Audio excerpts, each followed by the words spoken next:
Welcome everyone. Thank you so much for joining this webinar today. I'd like to work flexibly, please. My name's Tamsin Lawrence. I'm from ABLA. I'm one of our associate directors, and I'm going to be taking you through today's webinar. We're going to be discussing and navigating all of the different changes that have occurred to workplace flexibility requests. There's been a huge lot of change in the law, so perfect timing to be joining and getting across all the new requirements in this space. So to get us started, I'm going to give us a little bit of a rundown of what we're going to cover.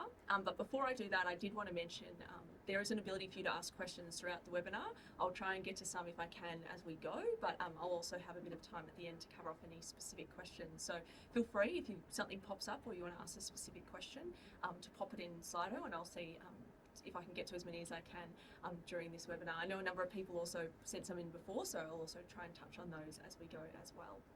But looking through our agenda, today's webcast, we've got quite a bit to cover, but we're going to start off with just briefly covering off on the rise of workplace flexibility. I'm sure most of you, if you've joined today's webinar, you have some sense that this is a pretty topical issue. You've probably had maybe some employees come forward and ask you to maybe work from home or work less days or whatever it might be. So we'll briefly cover off on that. And then we'll look at what actually is a workplace flexibility request. I think there's sometimes a bit of a misunderstanding about when you legally have to do something about a request and when it's completely your choice and you get to decide what you'd like to offer or allow people to do. So we'll clarify that for you. So hopefully what's an informal request and what's a formal one under the actual Fair Work Act will be very clear to you by the end of this webcast.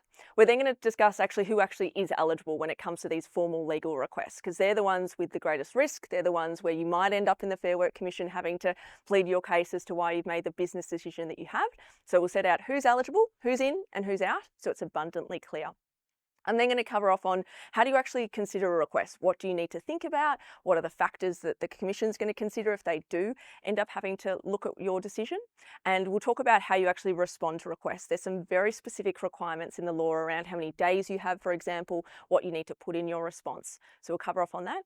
And then last but not least, and I think this is possibly the section where you might find the most insightful information. We're going to look at some recent cases from the Fair Work Commission and what can we learn from those, from other employers who have been in this exact situation. I'll give you a bit of background about what cases have gone to the Commission, what they've decided and what we can glean, because as I said, these laws are relatively new, but we are seeing quite a lot of cases come through, and from an ABLA perspective, we are definitely noticing a lot more employers coming to us asking for assistance and having employees push back in this space. So I think there's a lot to be learned from what's recently gone. But let's get cracking and get straight into it.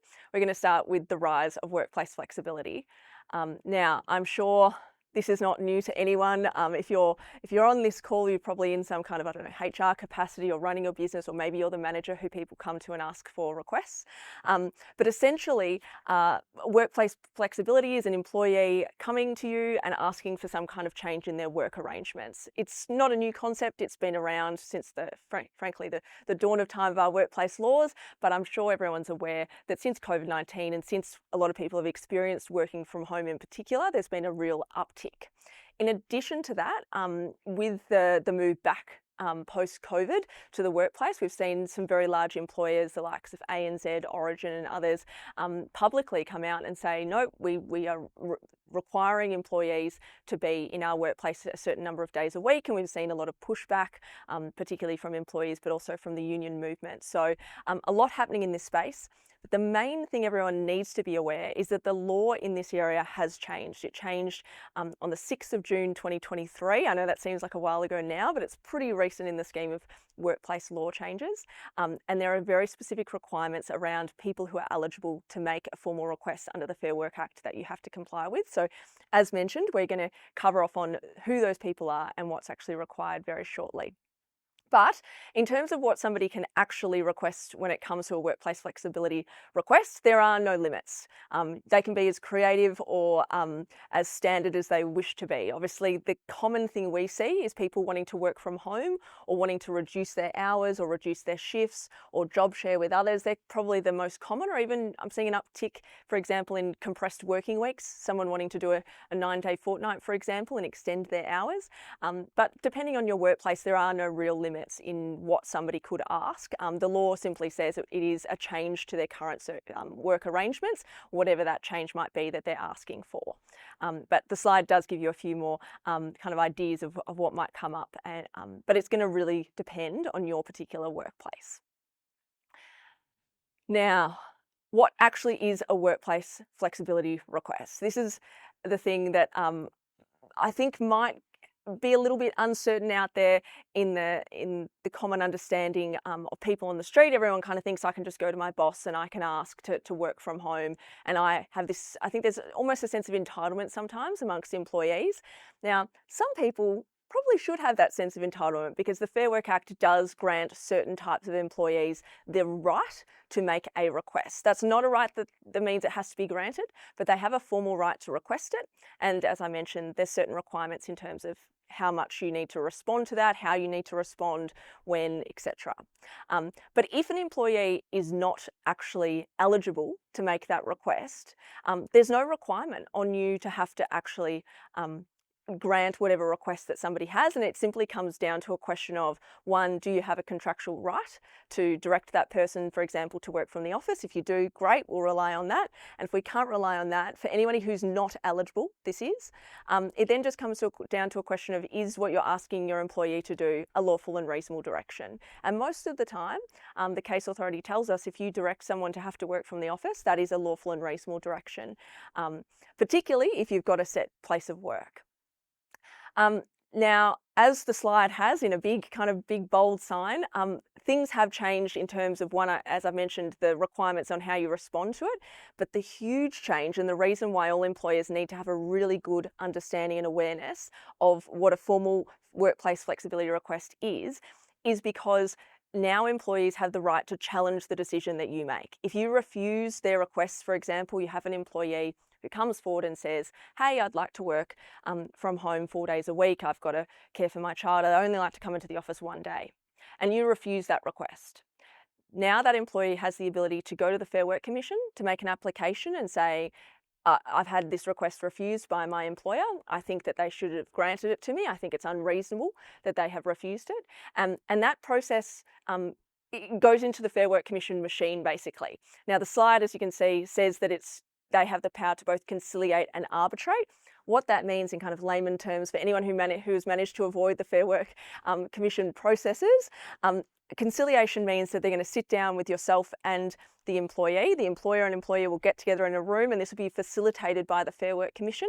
And at the moment, they are ending up in the hands of actual commissioners and deputy presidents, not staff members. So we're seeing actual commission members take on the conciliation, and they'll try and resolve the matter. See if they can speak between the parties and see, can we come to a resolution? But as often happens in that process, everyone digs in their heels and no one moves from their position.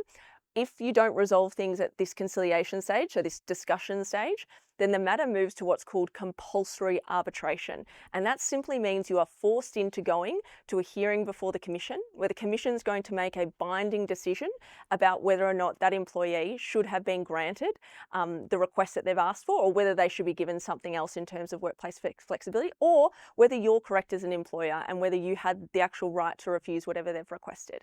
But that's a process that you can't opt out of. You are forced into that process if your employee has correctly and has eligibility to apply and has correctly gone through the process of making that request to you. And that's why it's so critical that if you do receive one of these formal flexibility requests, that you have a keen understanding that if this goes wrong, or this person wishes to challenge my decision, I could end up having to defend this on the public record in the Fair Work Commission, where there's going to be a written decision that's going to be published for the whole world to see about the decision I made and why I made it.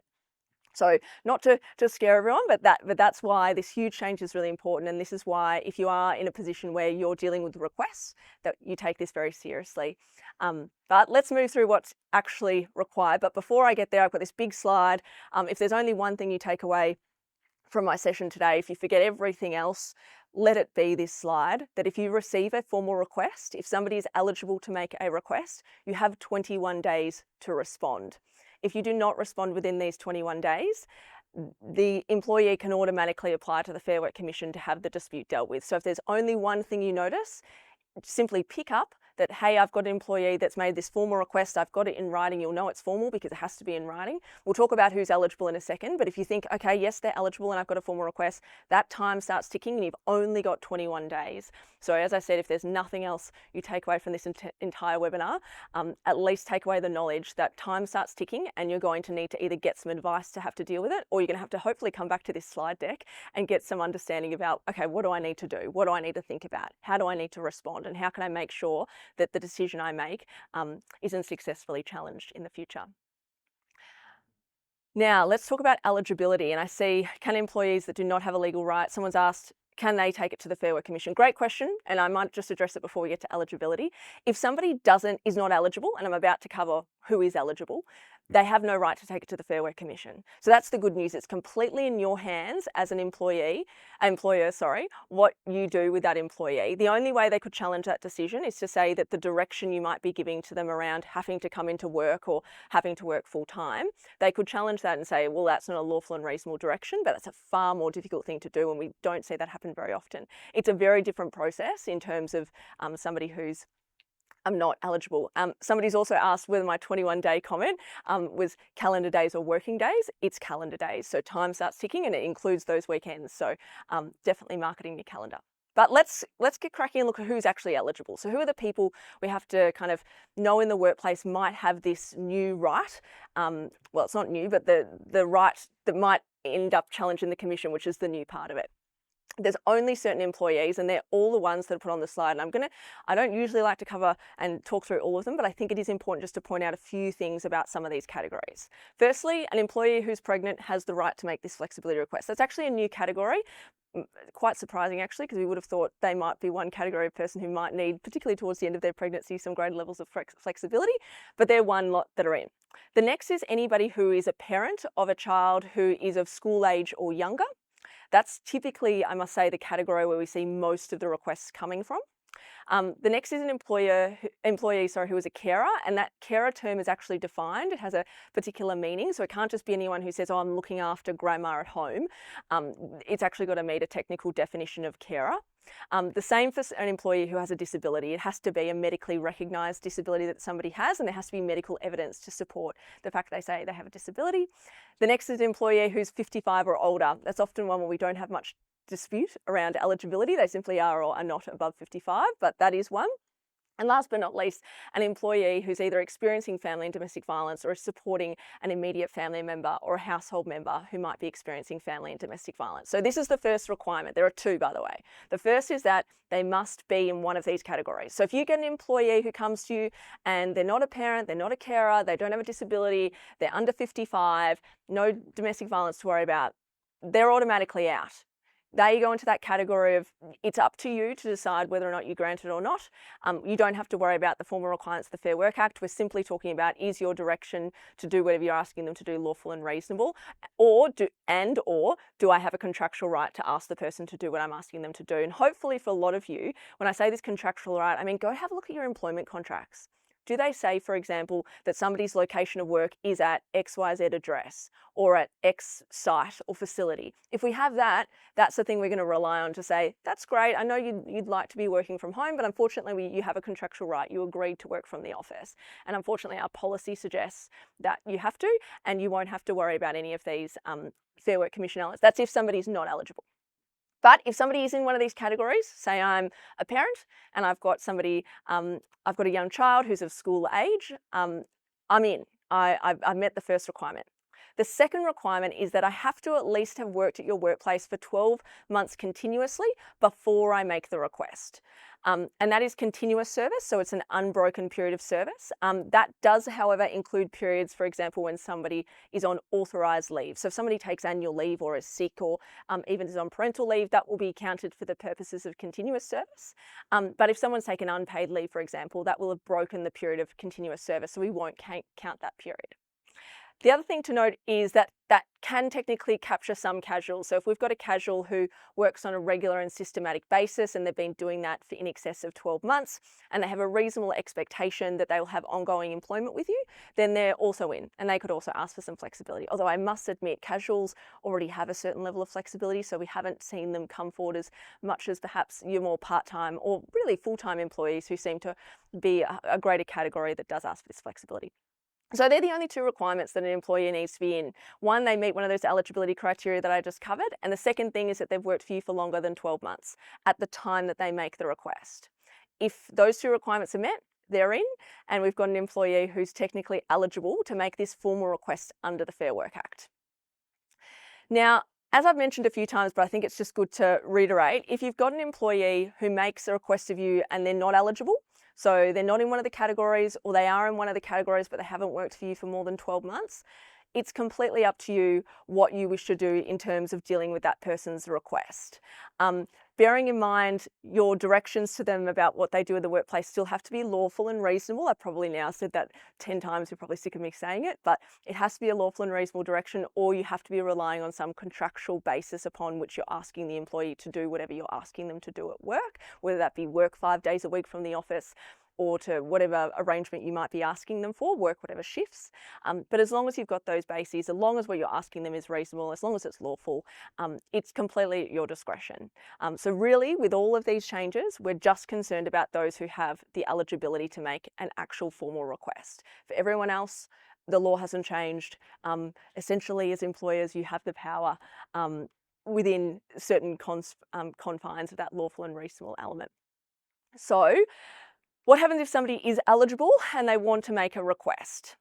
They need to do a number of things in order to formally make a request, and these are really important. And the Fair Work Commission has said if they don't comply with these, then they can't use this new system under the Fair Work Act and have it reviewed by the Fair Work Commission.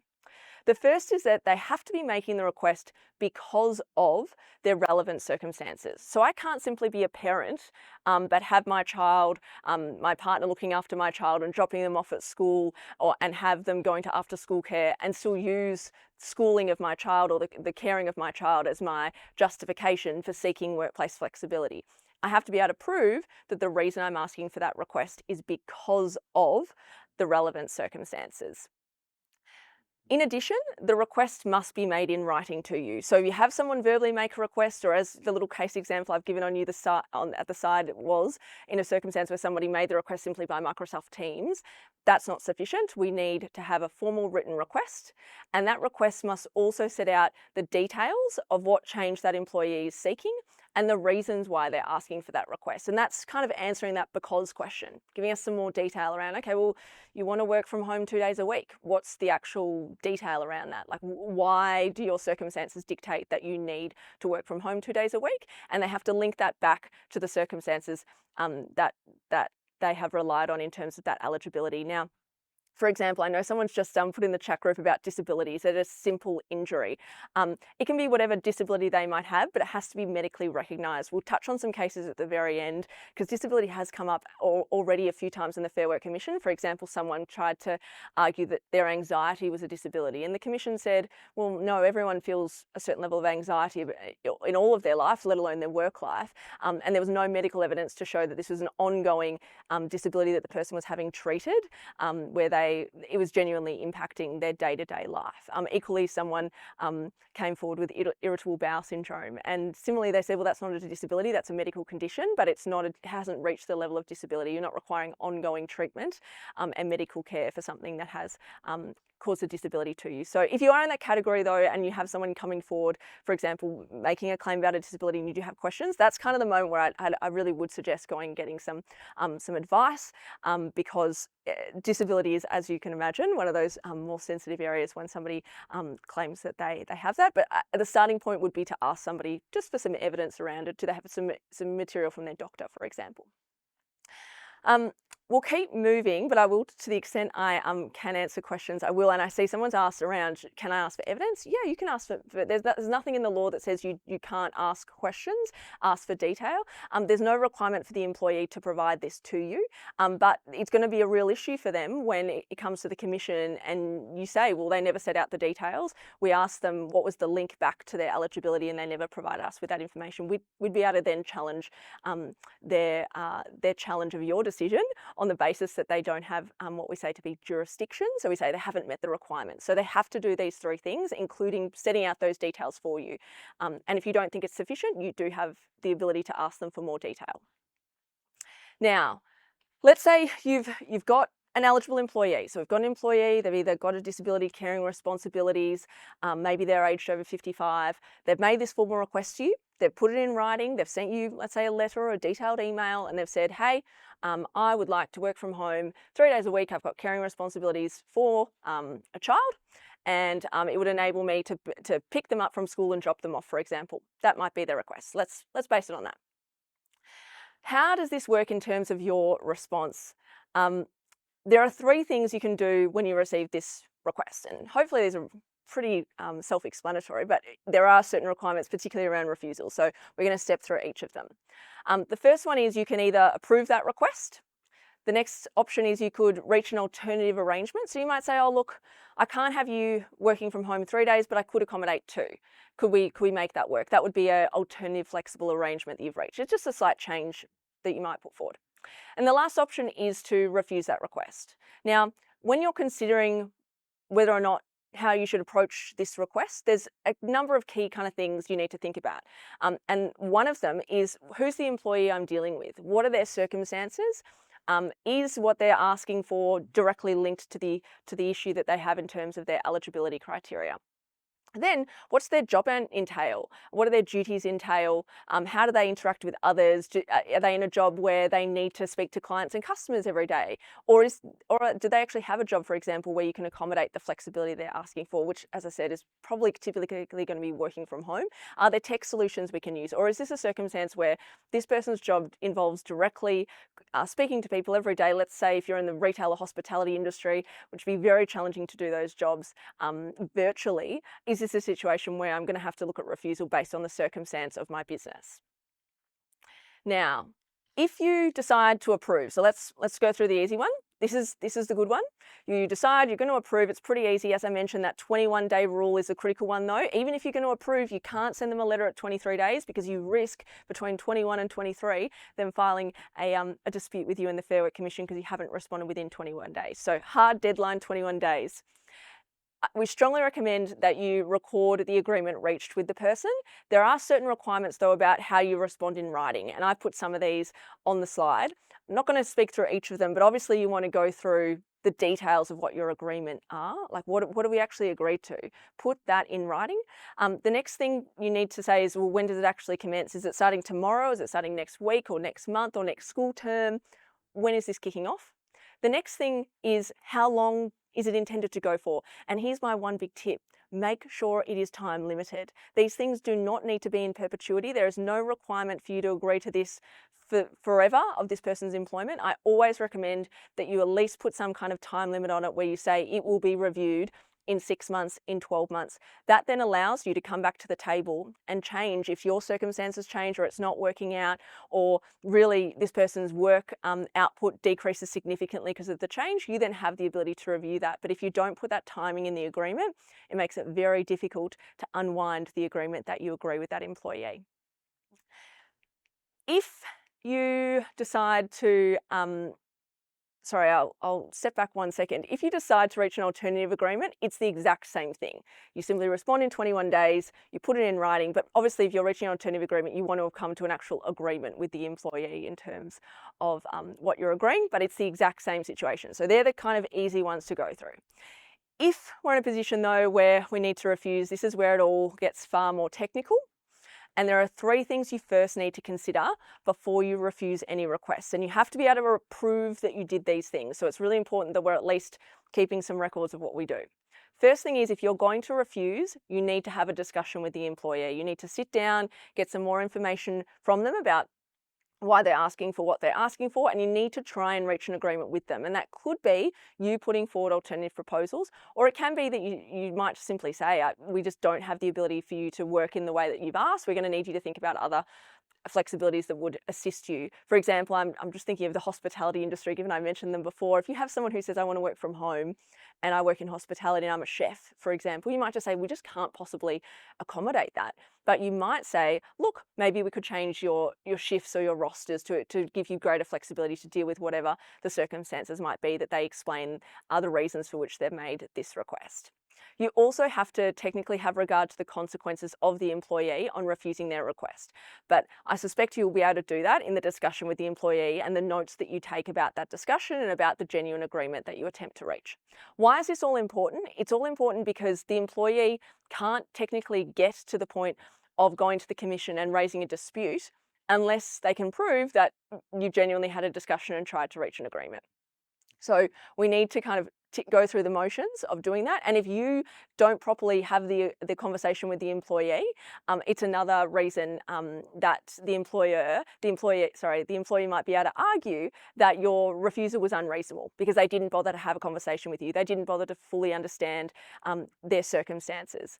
So make sure you look at all of these things because they're going to be critical to any defence of any refusal that you might make or have to justify, particularly in the commission. So when can you actually refuse? Well, obviously after you've been unable to reach agreement, so you've gone, you've sat down, you've had that discussion.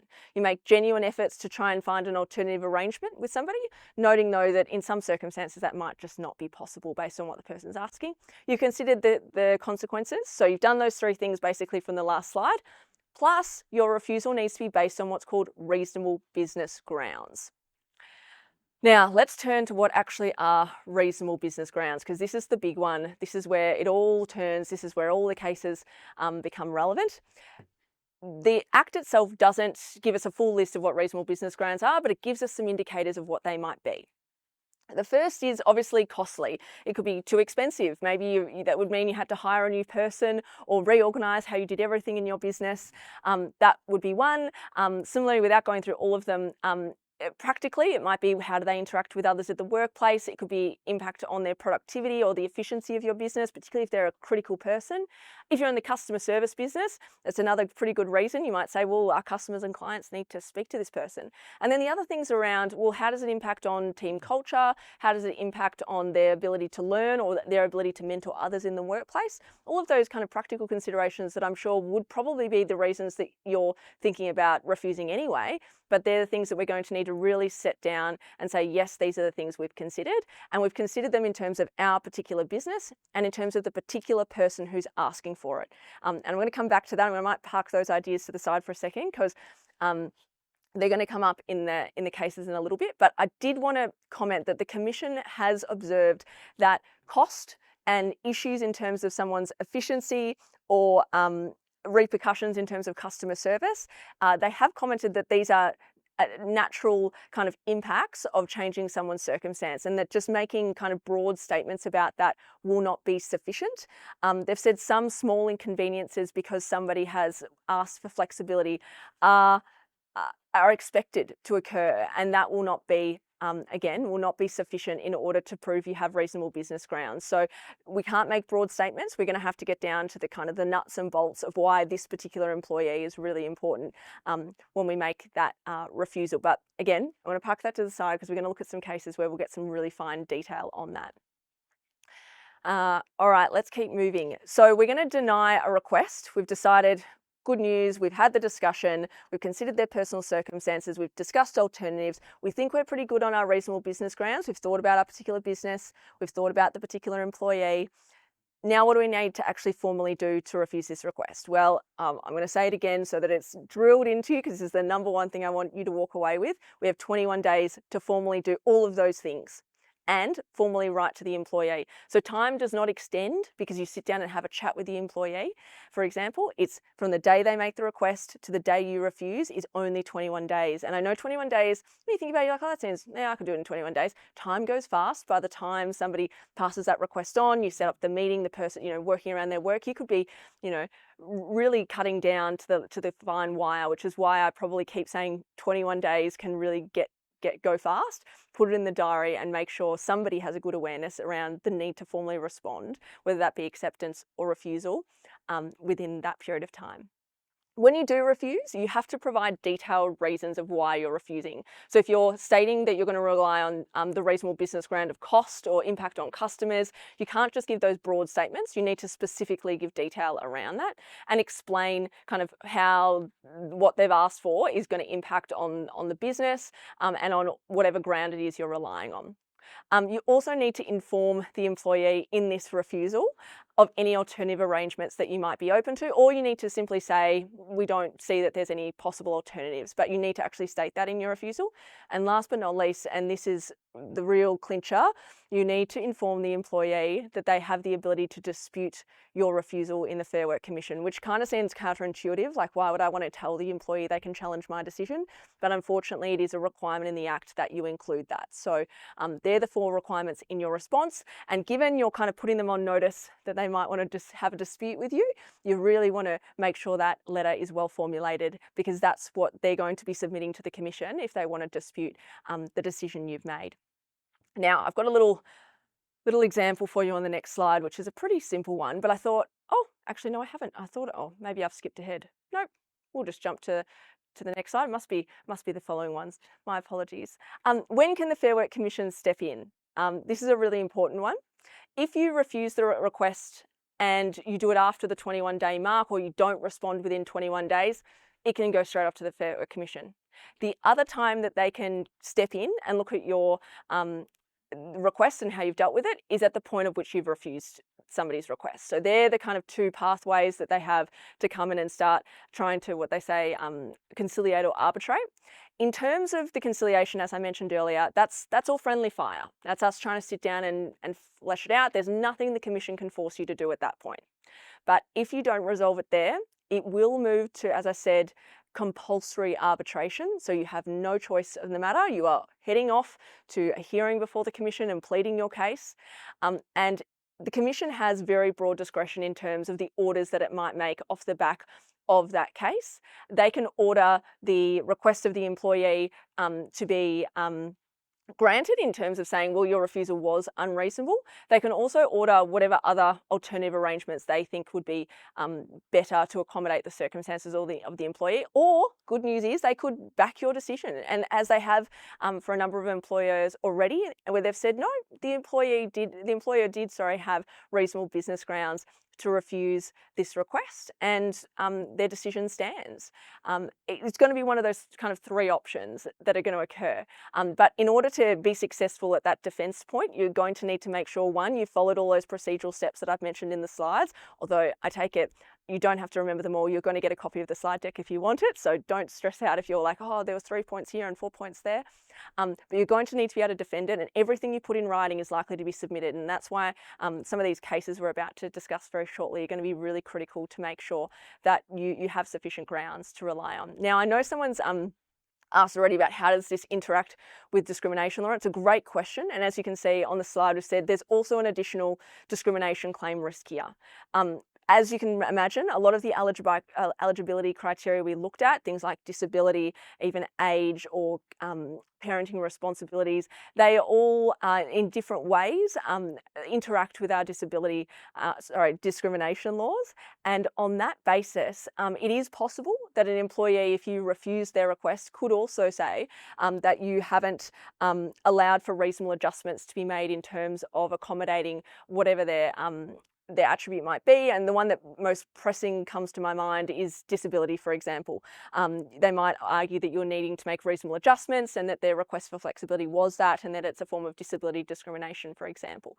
To be honest, we haven't yet seen many people, at least in the public domain of cases we've seen, make both of those claims at once, but it's definitely a possibility. And I think definitely in certain types of discrimination, particularly disability, I wouldn't put it out of the realms of possibility at all, particularly if someone's unsuccessful even at the Commission, they might then try and make a disability claim. So in dealing with that, the important thing is that all of your correspondence makes clear that you're not discriminating against the person, you're simply making a decision based on reasonable business grounds, and that you did consider, for example, in the case of disability, whether you could make reasonable adjustments, which you would have done anyway, because as we discussed, one of the things you need to consider before you refuse a request is that you considered alternative arrangements and what might be possible.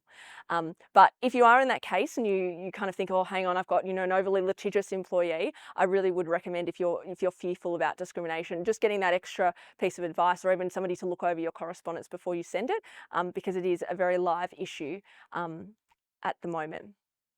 Now, I see someone has also asked the question of, is there anything different in this space for small business? Someone says, are there regular employers versus those who are classified as small business? Not in this space at all. There is no carve-outs, there's no difference. This isn't like unfair dismissal where small businesses get a ever so slightly easier run, although I think that's even that's up for debate. There is no difference. Small business, large business, it's the same test, it's the same laws. However, what is a reasonable business ground for refusal might be quite different in the context of a small business.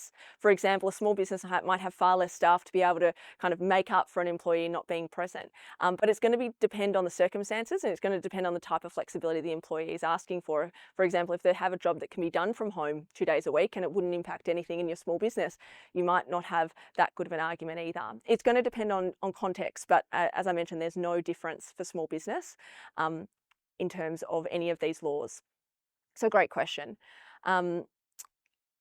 Someone's said here, what if there is documented back and forth discussions and negotiations that doesn't count in the 21 days?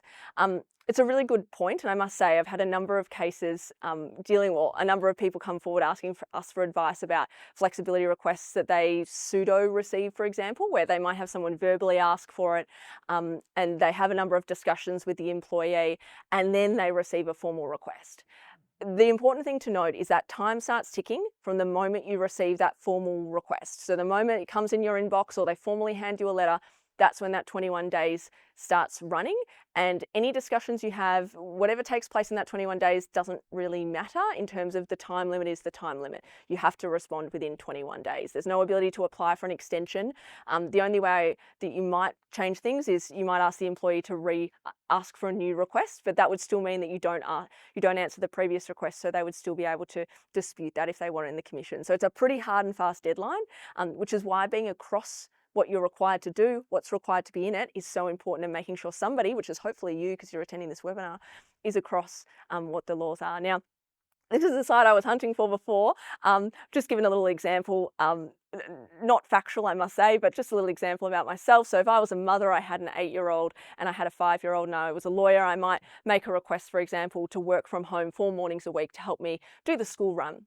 And if I have that request refused because maybe my employer says, no, we need you to be in the office, we know that clients like to contact you, they like to come and do meetings, we need you for collaboration, it's really important that you mentor others, that might be the grounds they give. If I don't like that decision, and hopefully this is clear by now, but if I don't, I can now take this to the Fair Work Commission simply with an application. And there's nothing my employer can do in terms of stopping me going through that process, except for being as prepared as possible to lawfully defend the decision that they made. And as the slide also says, whether or not I'd be granted my request to work from home in the mornings 4 days a week or not would be up in the air. The Commission might say, you know what, the business, maybe they didn't have the best reasonable grounds, but what you're asking for doesn't still seem that reasonable. They might say, okay, we're going to meet in the middle. We're going to grant you 2 days working from home in the mornings, and the other 3 you need to attend the office. They don't necessarily need to give me the 4 days that I've asked for.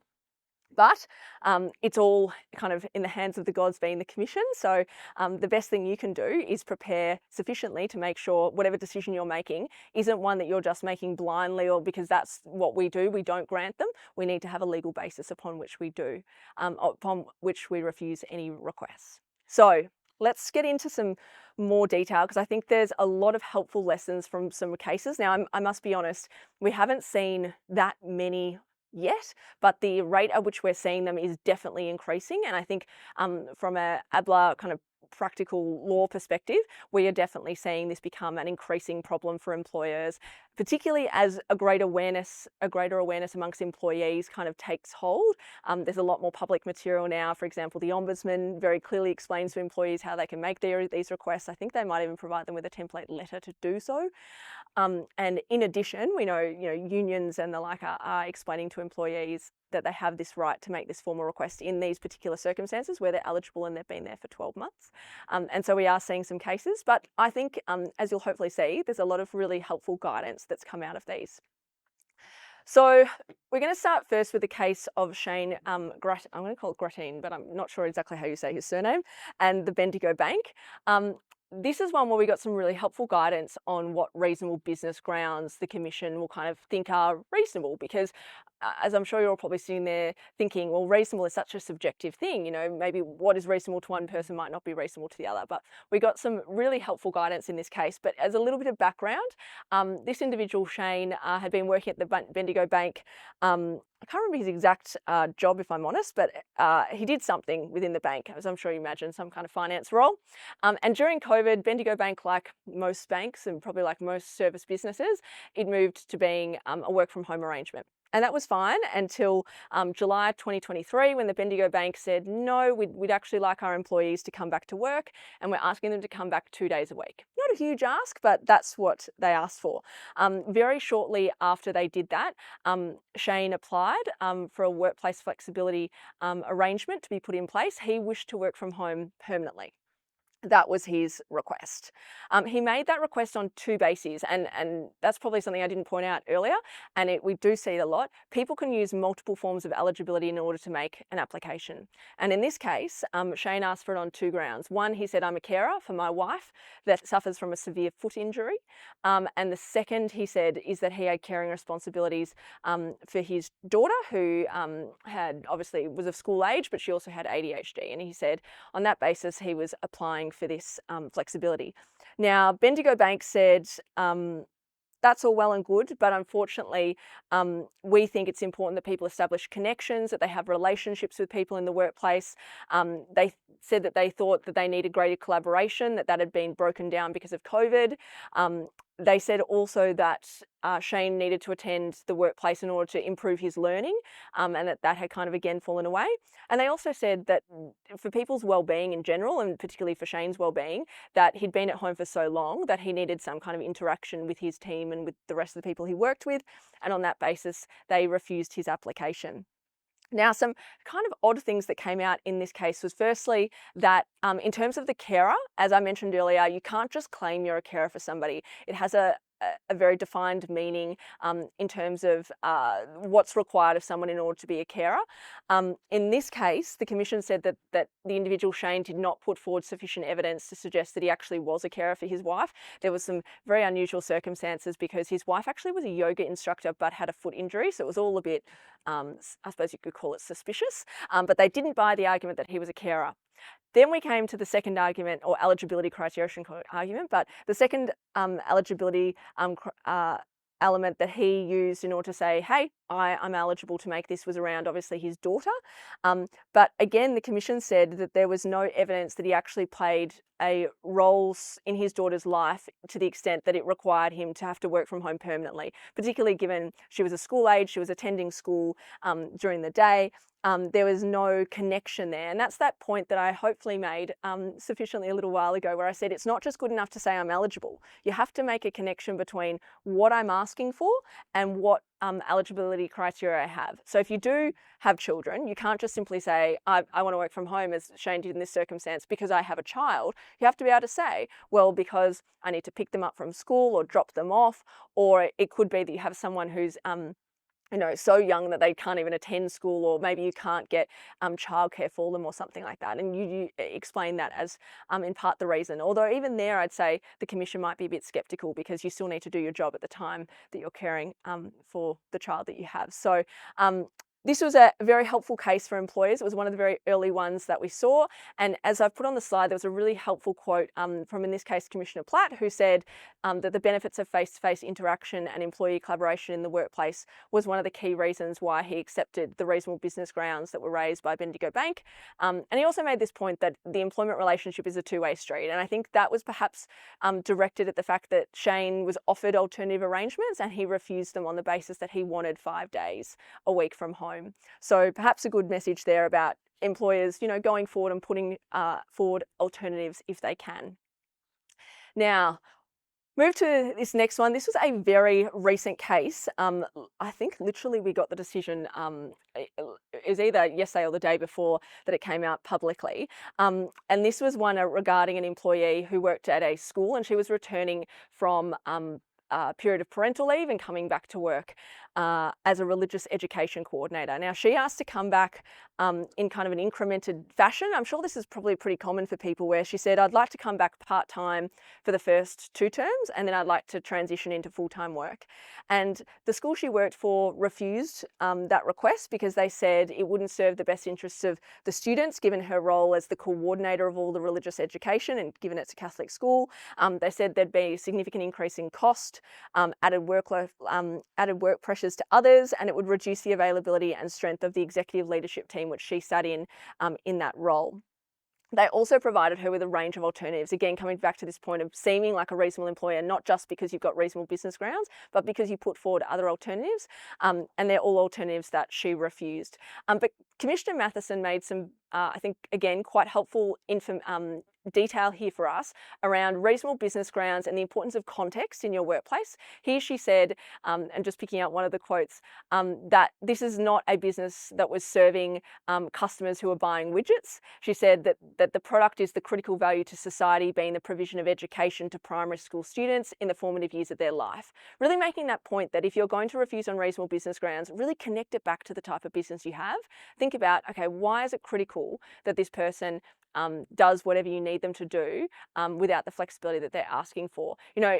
I take her point about education, but if you are in a widgets business, it might be critical that the person, the skill set that they have around that particular type of machinery, maybe you can't replace that. Maybe you'd have to upskill someone and that would take 6 months.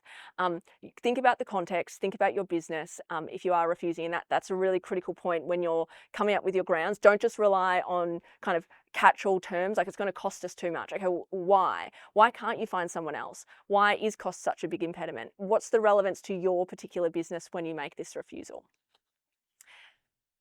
The next case is not one that went in favour of the employer, but again, some great lessons for us to learn. And this is one about Mr. Ridings and FedEx Express Australia. So Mr. Ridings was a part-time clearance classifier for FedEx, and he asked to work from home on a permanent basis for 4 days a week, after FedEx moved to a policy after COVID of requiring all of their employees to come into the office 3 days a week. And he said, I don't want to come in 3 days a week, I want to only have to come in 1 day. And he had a number of different grounds that he raised. The first was around the fact that he had 2 children who were intellectually disabled and who were being homeschooled, and he also had a wife who had been diagnosed with autism. So he again made the argument about parenting and caring responsibilities and ran those together. So both being a carer for his wife, and the caring responsibilities for his children. FedEx refused his request because they said on business and operational requirements, it just wasn't possible, and that they said it would reduce efficiency and productivity. Now, you might notice, unlike the other arguments that I've mentioned from the 2 previous cases, there's far less detail put forward by FedEx. They use these general kind of comments, and this is where it all fell down for them. Deputy President Lake said that it was generic and blank HR answers and not sufficient alone to establish a reasonable ground for refusing a request, and that they failed to provide a sufficient explanation. He even, in his decision, gave them some sufficient explanations. He said, that they could have said that he needs to collaborate with others in the office, and that being at home for 100% of the time during COVID, he'd lost that ability, and that's why they needed him back. They could have set some targets and have said he wasn't meeting the targets. So for productivity, if they wanted to make that argument, they need some data behind it. they could have commented on his well-being, particularly given all of what he was going through at home with his family and the fact he'd been through COVID. They said, you could have gone down that line. So he gave them all the answers he could have given. But as you can see, that information is far more contextual to the business, but also far more contextual to the individual. And if you do that, you'll have far more success. Unlike in this case FedEx, who was one of the first employers, I actually think the first employer to fail and to have their refusal not upheld by the Commission. That said, I have put a little quote down the bottom, which I think is quite a helpful one, where he did say that employees need to have an understanding, though, that it's a right to request, not a right to flexibility. And I think that for all employers who might be watching might just be an education piece around you. Just because you're an eligible person, just because you have children at school, doesn't mean you're automatically granted. It's the right to ask, and then everyone to work together to see what might be possible within the realms of the business. Now, last but not least, before particularly we get to some questions, this case, again, very recent, another one by Commissioner Matheson, and another one where we can learn some lessons. A very kind of niche problem for this employer because she'd moved away from where she was living because she'd experienced domestic violence. She also had caring responsibilities for her daughter, and she said that she was also supporting her daughter who had also been a victim of domestic violence. There were some questions around evidence when it came to domestic violence. The Commission did say it wasn't able to determine whether it would rely on that eligibility ground, so it simply relied on the fact she was a carer for her daughter. But the criticism here of this employer was that they made the decision by implementing a policy and simply then saying to the employee, you can't work from home anymore. You're going to have to come into the office. There was no discussion about transition. She was already working under her own kind of arrangement that had been sorted out post-COVID before they implemented this policy where she was allowed to work from home more than most people. And they said, well, and Commissioner Matheson said, well, that's a bit unfair. It is fine to transition people to this new arrangement. And she said, yes, you do have reasonable business grounds to say that people need to come into the office. In this case, this woman's job was with a union. And as you can imagine, union jobs involve a lot of interaction with workers at different sites. And she said, yeah, that's a reasonable business ground. But her criticism of the union, in this case, being the employer, was that there was no discussion about transition. So again, I think the important lesson out of this case for everyone is that if you're going to simply implement a policy around say working from home arrangements or anything that might impact people's flexibility, and you already have separate arrangements with particular employees, as many people do, just bear in mind that means you need to change what you've arranged with somebody else already. You're going to need to transition. Don't just simply flick a switch and say, no, look, we know we allowed you to work from home 3 days a week, but that all ends now because we've got this policy where everyone has to be in the office 5 days. If you've given someone a separate arrangement, you have to transition them over and consider their circumstance. And in this case, given she had a caring responsibilities for a child, they lined it up to the school term because that kind of made most sense. And I suppose it was kind of a win-win for everyone in the sense Matheson said, I'm going to allow you to have these temporary arrangements for a period of time, but they're going to end at the end of the school term. And then you have to comply because the union was found to, yes, it did have reasonable business grounds. Just, I suppose its approach was a little too dramatic for the Commissioner in this sense. She said, we've got to be a bit more human about it. And I think that's very telling for everyone. Don't be hard and fast with rules if you have somebody who might have particular circumstances that you've already granted them some kind of concessions over. Now, 4 things, if you haven't already done them. First, but probably the most important, is do you have a policy or process for dealing with actual eligibility requests that get made? My suggestion to most people is to think about, okay, well, what type of business do I have? What's the character of my business, and what's the quantity of people that I could have on these flexibilities? Come up with a strategy, come up with a game plan, come up with the limits of what your business can take, because often what people say to us is, yeah, I could accommodate a few people, but if everyone who had caring responsibilities in my business came forward and asked to work from home, I'd be in real trouble. So it's about figuring out what those limitations are in terms of what type of flexibility you think you can accommodate and for how many people, and figuring out those limits. And then figuring out where your intolerance points are. What can't I handle? What can't I allow? And then making that very clear to your employees, either in the policy you have or in the way you communicate around what you're comfortable with and what's going to be possible. So really set that narrative around your boundaries, either through, as I said, a policy or a process, so that it's very clear. Secondly, and I'm sure maybe all of you might be the people who do this, but make sure somebody knows what to do. As I've hopefully reiterated enough times, you have 21 days. There are really specific requirements that you've hopefully seen around what needs to go in that communication and what you need to tell someone. And you don't want to fall over in this entire process because you failed to mention something in the letter. So make sure somebody on the front lines has a very good understanding and is a consistent approach in how they handle these types of requests. Because again, we've got, as a little additional concern, we've got that discrimination concern also in the back of our minds. Then kind of think about how you're going to approach this. Are you going to be hardline? Are you going to say, okay, I'm going to have to maybe go to the Fair Work Commission more often and defend myself? Or am I going to be a workplace where I'm just going to allow greater flexibility because it's possible? And that's going to depend on who you are, what the context of your business is, how much you can allow people to work in different ways. For some people, you're going to have to be really firm because you have a business that just can't accommodate greater flexibility. For others, maybe you can say, oh, well, I'd rather give more flexibility than have to bother with the legality of ending up in the Fair Work Commission and dealing with a formal request. And last but not least, and I must say we have seen a couple of these come across our desks at least, is people making strategic claims for workplace flexibility before going forward and making unfair dismissal claims or other types of legal claims. We typically call them around general protections, for example, and kind of feeding that in. So just something to bear in mind, be aware, just be across it. You'll know, I'm sure you know the character of some employees if they're the type to do that, but I think it's just something to have a bit of awareness about. Now, I do have 5 minutes left, so I'm going to try and cover off on as many of questions as I can, but I must say I have received an absolute bucket load before we even got here, and I've seen so many coming through, so feel free to keep sending them through. To the extent I can't get through them, if there are really important ones or repeated ones, I'll make sure we might be able to send around some answers to them to help people, or maybe do another little session. So having a look at the screen, does the Fair Work Commission, Ombudsman or ABLA have templates for employers for context mention? That is a perfect question and a great actual reminder to me to move to my next slide. And I'll come back to questions, but yes, we do. We actually have what's called a flexible work request toolkit that kind of has checklists about all of those things you need to do. And it also has template letters, so you won't be missing anything in them.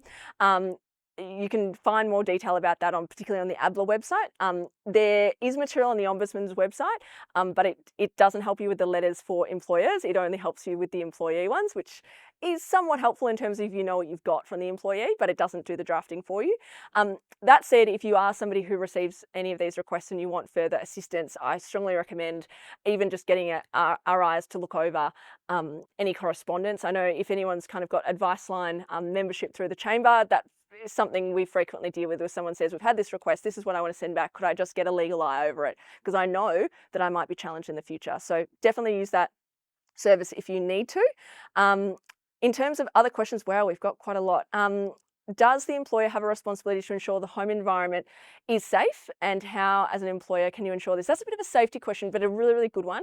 I'll very quickly just say you do. Safety law covers wherever the employee is working, so you do have an obligation. If you're not currently kind of doing checks with your employees before you go and allow them to work from home, I would recommend you either seek out AVLA or the Chamber to get some more details around that safety element of things, because there's definitely some things you need to do in terms of, ergonomic assessments around their chairs. Do they have all the equipment they need? Do they have a safe home environment? All the usual safety stuff, but that's very much a safety law issue. It doesn't come up in terms of the flexibility.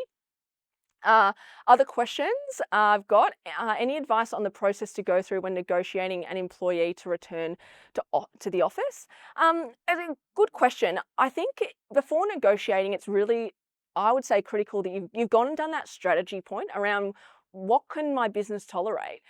Is this a circumstance where I can have, give the person as much flexibility as they like? Or is this a circumstance where I know that I can only accept this many people with this type of flexibility in terms of my entire business? And the only way you're going to know that is if you map out what type of employees do I have? How many people might be trying to return to the office? What's that going to look like? So until you're trying to do that strategy piece, I wouldn't be thinking about individual employees just yet, because you could be making a decision about one employee that has huge repercussions for everyone else because you've set the standard. So I would really recommend doing that kind of, what are the characteristics of things I can tolerate by how many people before you go and look at anything else. Now, I can do a few more questions while we're still here. Does school age cover under 12? It's school age or younger. So it's anyone under the age of school. So anyone right up to year 12 down. So it's a pretty broad one. So even, kids who are, I don't know, what are they in kindergarten or even below, just in childcare, are covered as well. So great question. And sorry I didn't touch on that earlier. Someone said, what happens in the time between the claim lodged by the employee and the hearing? That's a really good point. Technically, you are not required, if you have refused their request, you're not required to make any accommodations for that person until you get an order from the Commission that you need to do otherwise. However, that said, I would recommend just thinking about the way that you deal with the employee in the interim in terms of what perception that gives to the Commission about what type of employee you are. So I'm sure in some circumstances you may just not be able to accommodate them, but if there is a circumstance where you might say, okay, we can go half just for the interim, that might be something to think about. But then again, that might also suggest that you can accommodate them. So it's going to be a strategic play. It's going to depend. But in terms of what you're legally required to do, it's status quo until the hearing. Someone's asked, what if the employee refused to provide additional information and says they don't want to go ahead with the request? If they retract their request, then you obviously have no requirement to respond to that. I would, however, just make sure you get that in writing. We love things in writing as lawyers. I just wouldn't want to say, oh, they told me verbally and have nothing to prove. So if somebody does want to say they want to retract it, that's fine. Just get them to put in an email, and then that whole 21-day deadline all disappears and we don't have to worry about it. Last but not least, given we're right on 1 o'clock, I'll just do one more. On pregnancy criteria, how would you manage this along with safe job obligations? That's a really good question, but it's going to depend on what the employee is asking for. Obviously, if somebody it's unsafe for them to work in the workplace, you have a right when someone is pregnant to put them onto parental leave before they give birth to their child, so that wouldn't be so much of an issue. But if they're just coming to you and asking for flexibility, that's a very different situation. If it's not safe, they can't work, but if they can work and they ask for flexibility, they've just got the same eligibility as everyone else. I suppose the only difference with somebody who's pregnant is you might have a really clear end point about that flexibility, given hopefully at some point they have a child and that might be the end point of whatever flexibility you've agreed to. So that brings me to the end, given the time. Just a reminder, as you can see on the slide, there are many different ways both the Chamber and ABLA can assist you if you need any further assistance in this space. It is not the easiest thing to deal with. I don't want to have freaked you all out too much, hopefully, with the idea that your decisions might be assessed by the Fair Work Commission, but prior planning in this space is critical. So thank you so much for joining. I hope you've gained some more information out of today's session. As I mentioned, if I do look through the questions and there's any in particular that I could provide you with some more detail on, I will. But otherwise, if you have further questions, you're always welcome to get in contact with us. Subscribe to ABLA for more information. And if you are kind of looking for more tools or documents, as mentioned, we do have one of our toolkits on our website you can have a look at, or just give the advice line a call and they can direct you in the right place for it. So thank you so much for joining. I hope you've learned something throughout today's session, even if it is just the 21 days. It's been absolutely wonderful speaking to you all. Thank you so much for your questions, and look forward to seeing you on the next webinar. Thanks very much.